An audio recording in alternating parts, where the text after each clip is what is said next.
Hébreux, chapitre 9. La première alliance avait aussi des ordonnances relatives au culte et le sanctuaire terrestre. Un tabernacle fut en effet construit. Dans la partie antérieure, appelée le lieu saint, étaient le chandelier, la table et les pains de proposition. Derrière le second voile se trouvait la partie du tabernacle appelée le Saint des Saints, renfermant l'autel d'or pour les parfums et l'arche de l'alliance entièrement recouverte d'or. Il y avait dans l'arche un vase d'or contenant la manne, la verge d'Aaron qui avait fleuri et les tables de l'alliance. Au-dessus de l'arche étaient les chérubins de la gloire couvrant de leur ombre le propitiatoire. Ce n'est pas le moment de parler en détail là-dessus. Or ces choses étant ainsi disposées, les sacrificateurs qui font le service entrent en tout temps dans la première partie du tabernacle, et dans la seconde, le souverain sacrificateur seul entre une fois par an, non sans y porter du sang qu'il offre pour lui-même et pour les péchés du peuple. Le Saint-Esprit montrait par là que le chemin du lieu très saint n'était pas encore ouvert, tant que le premier tabernacle subsistait. C'est une figure pour le temps actuel, où l'on présente des offrandes et des sacrifices qui ne peuvent rendre parfait sous le rapport de la conscience celui qui rend ce culte, et qui avec les aliments, les boissons et les diverses ablutions étaient des ordonnances charnelles imposées seulement jusqu'à une époque de réformation. Mais Christ est venu comme souverain sacrificateur des biens à venir. Il a traversé le tabernacle plus grand et plus parfait, qui n'est pas construit de main d'homme, c'est-à-dire qui n'est pas de cette création. Et il est entré une fois pour toutes dans le lieu très saint, non avec le sang des boucs et des veaux, mais avec son propre sang, ayant obtenu une rédemption éternelle. Car si le sang des taureaux et des boucs et la cendre d'une vache répandue sur eux qui sont souillés sanctifie et procure la pureté de la chair, combien plus le sang de Christ qui, par un esprit éternel, s'est offert lui-même sans tache à Dieu, purifiera-t-il votre conscience des œuvres mortes, afin que vous serviez le Dieu vivant. Et c'est pour cela qu'il est le médiateur d'une nouvelle alliance, afin que la mort étant intervenue pour le rachat des transgressions commises sous la première alliance, ceux qui ont été appelés reçoivent l'héritage éternel qui leur a été promis. Car là où il y a un testament, il est nécessaire que la mort du testateur soit constatée. Un testament, en effet, n'est valable qu'en cas de mort, puisqu'il n'a aucune force tant que le testateur vit. Voilà pourquoi c'est avec du sang que même la première alliance fut inaugurée. Moïse, après avoir prononcé devant tout le peuple tous les commandements de la loi, prit le sang des veaux et des boucs, avec de l'eau, de la laine écarlate et de l'hysope, et il fit l'aspersion sur le livre lui-même et sur tout le peuple en disant : « Ceci est le sang de l'alliance que Dieu a ordonné pour vous. » Il fit pareillement l'aspersion avec le sang sur le tabernacle et sur tous les ustensiles du culte. Et presque tout, d'après la loi, est purifié avec du sang, et sans effusion de sang, il n'y a pas de pardon. Il était donc nécessaire, puisque les images des choses qui sont dans les cieux devaient être purifiées de cette manière, que les choses célestes elles-mêmes le fussent par des sacrifices plus excellents que ceux-là. Car Christ n'est pas entré dans un sanctuaire fait de main d'homme en imitation du véritable, mais il est entré dans le ciel même, afin de comparaître maintenant pour nous devant la face de Dieu. Et ce n'est pas pour s'offrir lui-même plusieurs fois qu'il est entré, comme le souverain sacrificateur entre chaque année dans le sanctuaire avec du sang étranger.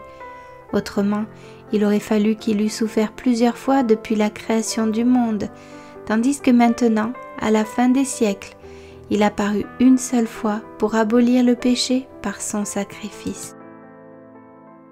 Et comme il est réservé aux hommes de mourir une seule fois, après quoi vient le jugement, De même, Christ, qui s'est offert une seule fois pour porter les péchés de plusieurs, apparaîtra sans péché une seconde fois à ceux qui l'attendent pour leur salut.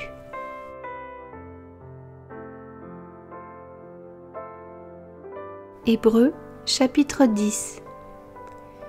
En effet, la loi qui possède une ombre des biens à venir et non l'exacte représentation des choses ne peut jamais, par les mêmes sacrifices qu'on offre perpétuellement chaque année, amener les assistants à la perfection.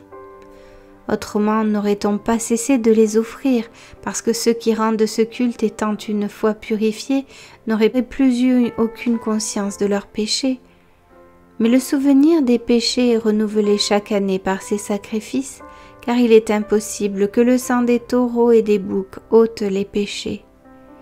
C'est pourquoi Christ, entrant dans le monde, dit « Tu n'as voulu ni sacrifice ni offrande, mais tu m'as formé un corps. Tu n'as agréé ni holocauste ni sacrifice pour le péché.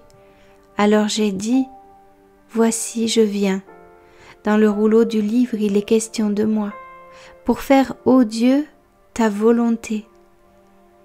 Après avoir dit d'abord « Tu n'as voulu et tu n'as agréé ni sacrifice, ni offrande, ni holocauste, ni sacrifice pour le péché, ce qu'on offre selon la loi, il dit ensuite « Voici, je viens pour faire ta volonté. » Il abolit ainsi la première chose pour établir la seconde. C'est en vertu de cette volonté que nous sommes sanctifiés par l'offrande du corps de Jésus-Christ une fois pour toutes. Et tandis que tout sacrificateur fait chaque jour le service et offre souvent les mêmes sacrifices qui ne peuvent jamais ôter les péchés, lui, après avoir offert un seul sacrifice pour les péchés, s'est assis pour toujours à la droite de Dieu, attendant désormais que ses ennemis soient devenus son marchepied. Car par une seule offrande, il a amené à la perfection pour toujours ceux qui sont sanctifiés. C'est ce que le Saint-Esprit nous atteste aussi, car après avoir dit « Voici l'alliance que je ferai avec eux, après ces jours-là, dit le Seigneur. Je mettrai mes lois dans leur cœur et je les écrirai dans leur esprit. » Il ajoute « Et je ne me souviendrai plus de leurs péchés ni de leurs iniquités. » Or, là où il y a pardon des péchés, il n'y a plus d'offrande pour le péché. Ainsi donc, frères, puisque nous avons, au moyen du sang de Jésus, une libre entrée dans le sanctuaire, par la route nouvelle et vivante qu'il a inaugurée pour nous au travers du voile, c'est-à-dire de sa chair, et puisque nous avons un souverain sacrificateur établi sur la maison de Dieu, approchons-nous avec un cœur sincère, dans la plénitude de la foi, les cœurs purifiés d'une mauvaise conscience et le corps lavé, d'une eau pure. Retenons fermement la profession de notre espérance, car celui qui a fait la promesse est fidèle. Veillons les uns sur les autres pour nous exciter à la charité et aux bonnes œuvres. N'abandonnons pas notre assemblée, comme c'est la coutume de quelques-uns, mais exhortons-nous réciproquement, et cela d'autant plus que vous voyez s'approcher le jour. Car si nous péchons volontairement après avoir reçu la connaissance de la vérité, il ne reste plus de sacrifice pour les péchés, mais une attente terrible du jugement et l'ardeur d'un feu qui dévorera les rebelles. Celui qui a violé la loi de Moïse meurt sans miséricorde sur la déposition de 2 ou de 3 témoins. De quel pire châtiment pensez-vous que sera jugé digne celui qui aura foulé aux pieds le Fils de Dieu, qui aura tenu pour profane le sang de l'alliance par lequel il a été sanctifié et qui aura outragé l'Esprit de la grâce? Car nous connaissons celui qui a dit « À moi la vengeance, à moi la rétribution » et encore « Le Seigneur jugera son peuple ». C'est une chose terrible que de tomber entre les mains du Dieu vivant. Souvenez-vous de ces premiers jours où, après avoir été éclairés, vous avez soutenu un grand combat au milieu des souffrances d'une part, exposé comme un spectacle aux opprobres et aux tribulations, et de l'autre, vous associant à ceux dont la position était la même. En effet, vous avez eu de la compassion pour les prisonniers, et vous avez accepté avec joie l'enlèvement de vos biens, sachant que vous avez des biens meilleurs et qui durent toujours. N'abandonnez donc pas votre assurance à laquelle est attachée une grande rémunération, car vous avez besoin de persévérance afin qu'après avoir accompli la volonté de Dieu, vous obteniez ce qui vous est promis. Encore un peu de temps, celui qui doit venir viendra et il ne tardera pas. Et mon juste vivra par la foi. Mais s'il se retire, mon âme ne prend pas plaisir en lui. Nous ne sommes pas de ceux qui se retirent pour se perdre, mais de ceux qui ont la foi pour sauver leur âme.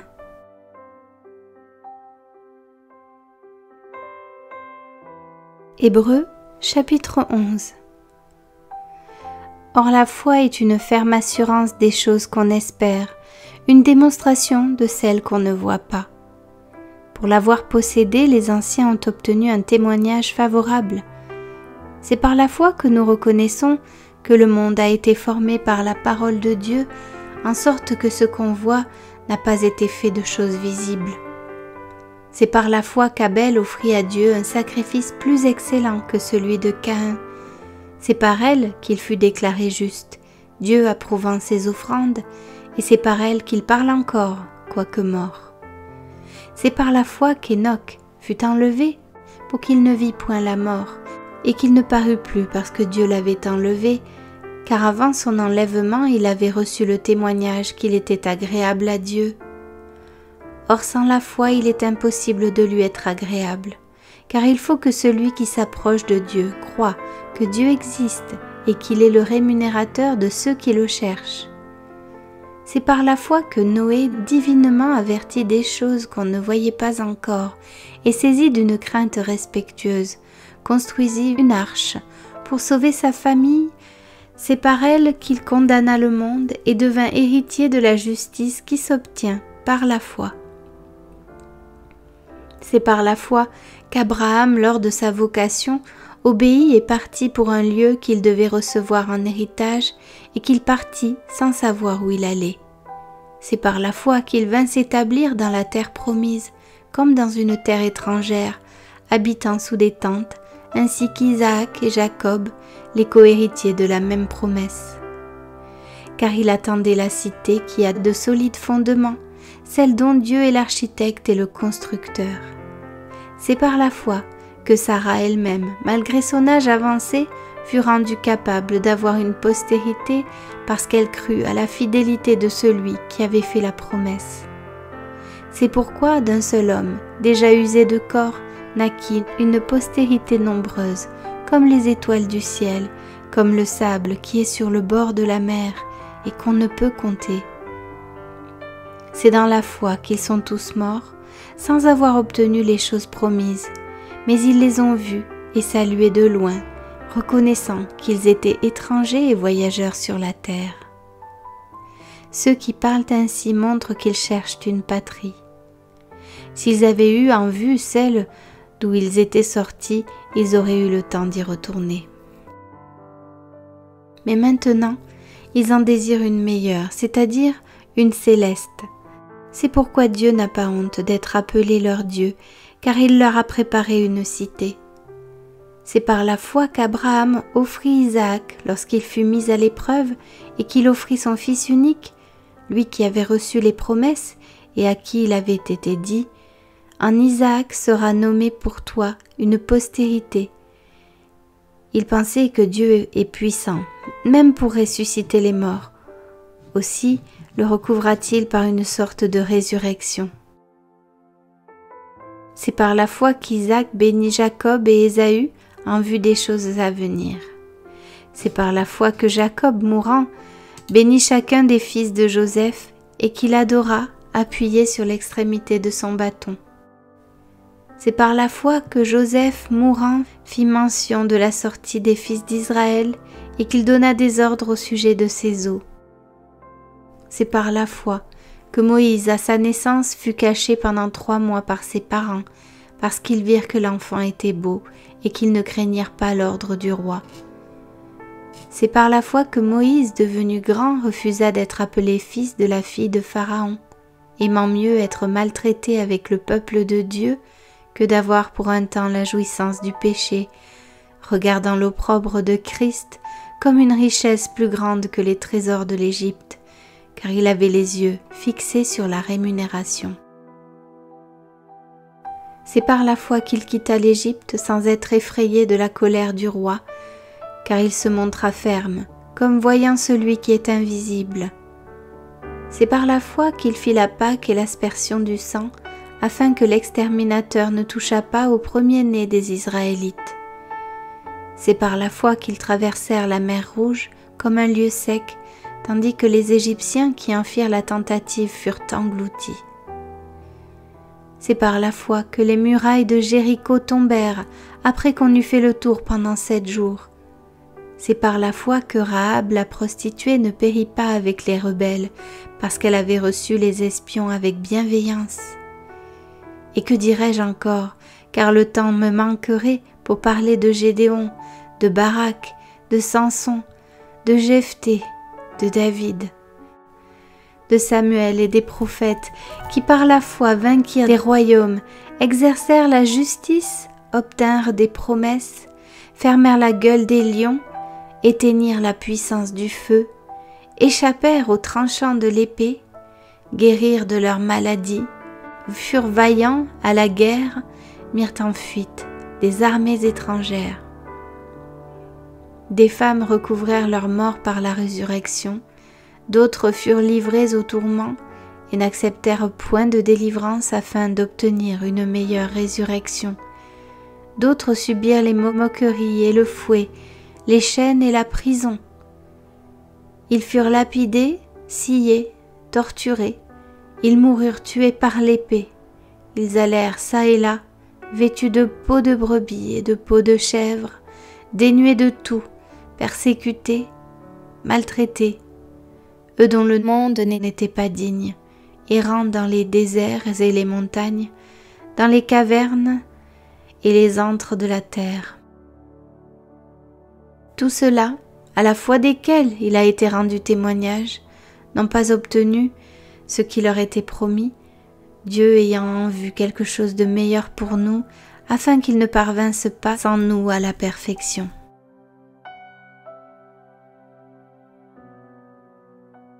Hébreux chapitre 12. Nous donc aussi, puisque nous sommes environnés d'une si grande nuée de témoins, rejetons tout fardeau et le péché qui nous enveloppe si facilement, et courons avec persévérance dans la carrière qui nous est ouverte, ayant les regards sur Jésus, le chef et le consommateur de la foi, qui en vue de la joie qui lui était réservée a souffert la croix, méprisé l'ignominie, et s'est assis à la droite du trône de Dieu. Considérez en effet celui qui a supporté contre sa personne une telle opposition de la part des pécheurs, afin que vous ne vous lassiez point, l'âme découragée. Vous n'avez pas encore résisté jusqu'au sang en luttant contre le péché, et vous avez oublié l'exhortation qui vous est adressée comme à des fils. Mon fils, ne méprise pas le châtiment du Seigneur et ne perds pas courage lorsqu'il te reprend, car le Seigneur châtie celui qu'il aime, et il frappe de la verge tous ceux qu'il reconnaît pour ses fils. Supportez le châtiment, c'est comme des fils que Dieu vous traite, car quel est le fils qu'un père ne châtie pas? Mais si vous êtes exempts du châtiment auquel tous ont part, vous êtes donc des enfants illégitimes et non des fils. D'ailleurs, puisque nos pères selon la chair nous ont châtiés et que nous les avons respectés, ne devons-nous pas, à bien plus forte raison, nous soumettre au Père des esprits pour avoir la vie? Nos pères nous châtiaient pour peu de jours, comme ils le trouvaient bon, mais Dieu nous châtie pour notre bien, afin que nous participions à sa sainteté. Il est vrai que tout châtiment semble d'abord un sujet de tristesse et non de joie, mais il produit plus tard pour ceux qui ont été ainsi exercés un fruit paisible de justice.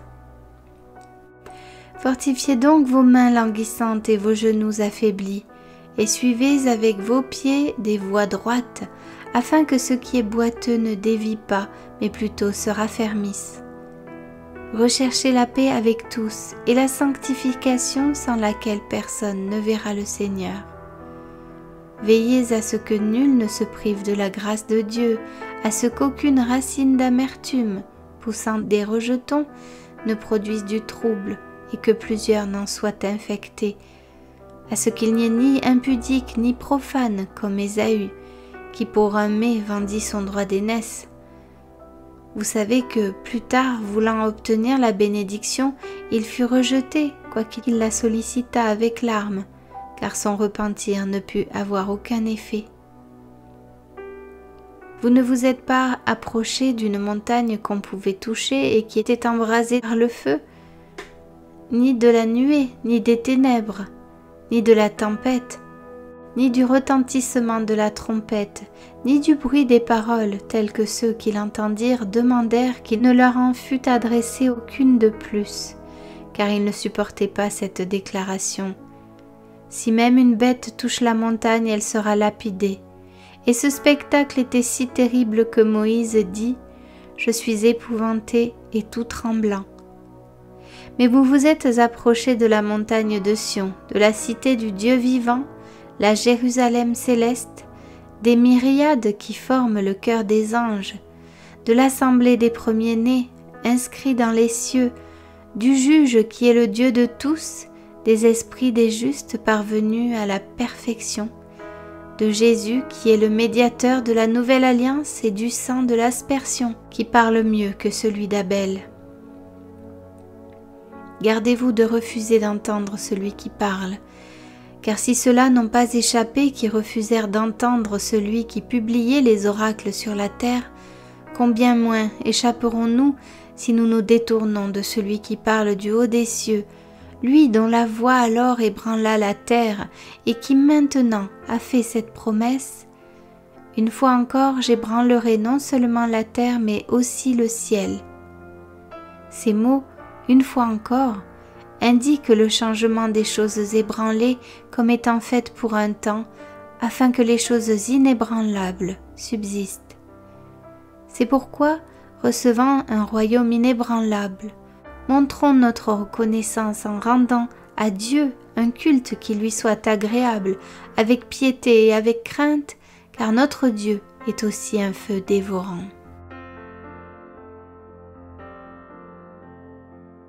Hébreux, chapitre 13. Persévérez dans l'amour fraternel, n'oubliez pas l'hospitalité, car en l'exerçant quelques-uns ont logé des anges sans le savoir. Souvenez-vous des prisonniers comme si vous étiez aussi prisonniers, de ceux qui sont maltraités, comme étant aussi vous-même dans un corps. Que le mariage soit honoré de tous et le lit conjugal exempt de souillure, car Dieu jugera les impudiques et les adultères. Ne vous livrez pas à l'amour de l'argent, contentez-vous de ce que vous avez, car Dieu lui-même a dit « Je ne te délaisserai point et je ne t'abandonnerai point ». C'est donc avec assurance que nous pouvons dire « Le Seigneur est mon aide, je ne craindrai rien. Que peut me faire un homme ?» Souvenez-vous de vos conducteurs qui vous ont annoncé la parole de Dieu, considérez quelle a été la fin de leur vie et imitez leur foi. Jésus-Christ est le même hier, aujourd'hui et éternellement. Ne vous laissez pas entraîner par des doctrines diverses et étrangères, car il est bon que le cœur soit affermi par la grâce et non par des aliments qui n'ont servi de rien à ceux qui s'y sont attachés. Nous avons un autel dont ceux qui font le service au tabernacle n'ont pas le pouvoir de manger. Les corps des animaux, dont le sang est porté dans le sanctuaire par le souverain sacrificateur pour le péché, sont brûlés hors du camp. C'est pour cela que Jésus aussi, afin de sanctifier le peuple par son propre sang, a souffert hors de la porte. Sortons donc pour aller à lui, hors du camp, portant son opprobre. Car nous n'avons point ici-bas de cité permanente, mais nous cherchons celle qui est à venir. Par lui, offrons sans cesse à Dieu un sacrifice de louange, c'est-à-dire le fruit de lèvres qui confesse son nom. Et n'oubliez pas la bienfaisance et la libéralité, car c'est à de tels sacrifices que Dieu prend plaisir. Obéissez à vos conducteurs et ayez pour eux de la déférence, car ils veillent sur vos âmes, comme devant en rendre compte.